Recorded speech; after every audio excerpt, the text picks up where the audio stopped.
Hello বন্ধুরা, আমার একটা বড় ব্লগে তোমাদের সবাইকে স্বাগত। আজকে সকাল সকাল আমি বেরিয়ে পড়েছি আমার বাপের বাড়ি থেকে শ্বশুর বাড়ি যাওয়ার উদ্দেশ্যে। আর এটা হলো আমাদের বর্ধমানের রাস্তাঘাট ধানের জমি। এখানে বর্ধমানের মেন টাউনে ঢুকে গেছি, আর এদিকে পুজোর প্যান্ডেল তো শুরু হয়ে গেছে, পুজো তো অনেক কাছে। আর এখানে স্টেশনে আমি ট্রেনের জন্য ওয়েট করছি। ওই দেখো, তোমাদের সাথে কথা বলতে বলতে আমার ট্রেনও চলে আসলো। আর ট্রেনের মধ্যে উঠে আমি আমার সিটেও বসে পড়লাম। আর এদিকে চারিদিকে দেখি প্রচন্ড বৃষ্টি হয়েছে, আর বৃষ্টির জলে মাঠ ঘাট রাস্তা সব ডুবে আছে। আর এটা হলো অজয় নদের ব্রিজ, অর্ধেকটা জলের তলায় আছে। যেহেতু এদিকে অনেক বৃষ্টি হয়েছে তাই প্রায় বন্যার মতো পরিস্থিতি হয়ে এসছে। আর এখানে আমি এখন ঢুকে গেছি বোলপুর শান্তিনিকেতন স্টেশনে, যেই জায়গাটা দেখলেই আমার মনটা একদম খুশি হয়ে যায়। বন্ধুরা জানো, এই 5টা বছর আমি এখানে কাটিয়েছি। আমার ল কলেজটা বোলপুর শান্তিনিকেতনেই ছিল। এখন এই স্টেশনটা ছেড়ে বেরাচ্ছি, মানে আমার ট্রেনটা চলে যাচ্ছে সামনের দিকে। অনেক ভালো খারাপ স্মৃতি এই শান্তিনিকেতনের বুকে রয়েছে। রাস্তাঘাট সব জায়গা মোটামুটি আমার চেনা, তাই বারবার যখনই আসি সবকিছু যেন চোখের সামনে ভেসে ওঠে। আর এটা হলো প্রান্তিক স্টেশন। প্রায় মাঝে মাঝে প্রান্তিকে এসেও আমরা আড্ডা মারতাম। তো যাই হোক, তারপরে মায়ের বানানো এই চাউমিনটা একটু খেয়ে নিলাম, যেহেতু অনেক সকালে খেয়েছিলাম, খিদেও পেয়ে গেছিল। আর এখানে মোটামুটি ওই ফারাক্কার কাছাকাছি চলে এসেছি।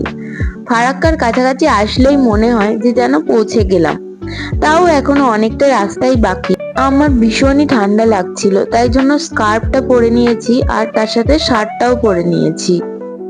বাইরের খাবার যেহেতু অতটাও ভালো লাগে না, তাই মায়ের বানানো চাউমিনটাই মাঝে মাঝে একটু করে খাচ্ছিলাম, আবার রেখে দিচ্ছিলাম যখন ভালো লাগছিল না।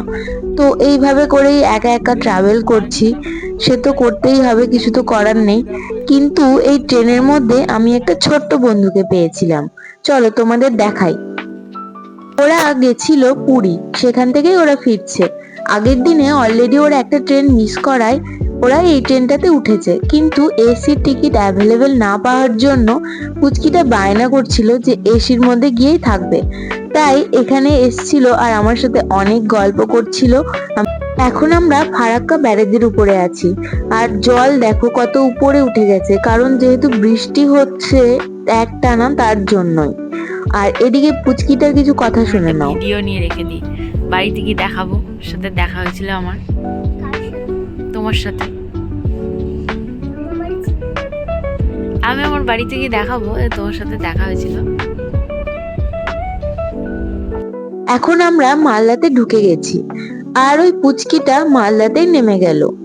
তো এখনো আমাকে অলমোস্ট 1 ঘন্টা মতো জার্নি করতে হবে। আর এটা হলো মালদা স্টেশন। মালদা স্টেশন থেকে ট্রেন ছেড়ে দিল। আর এদিকে দেখো, এখানে যে বাগানটা রয়েছে সেটা হচ্ছে মালদার আম বাগান, পুরো ঘন জঙ্গলের মতো হয়ে গেছে। এখন আমি প্রায় আমার গন্তব্যের কাছাকাছি চলে এসেছি, তাই এই যে আমি উঠে এবার একটু বসে পড়লাম। এবার চারিদিকটা ঘুরে ঘুরে একটু দেখে নিলাম সব ঠিকঠাক নিয়েছি কিনা। অনেকক্ষণ ধরে বসে আছি, আর এখানে একটা মিররও ছিল। এবার মিররের দিকে তাকিয়ে আমি একটা সেলফি নিয়ে নিলাম।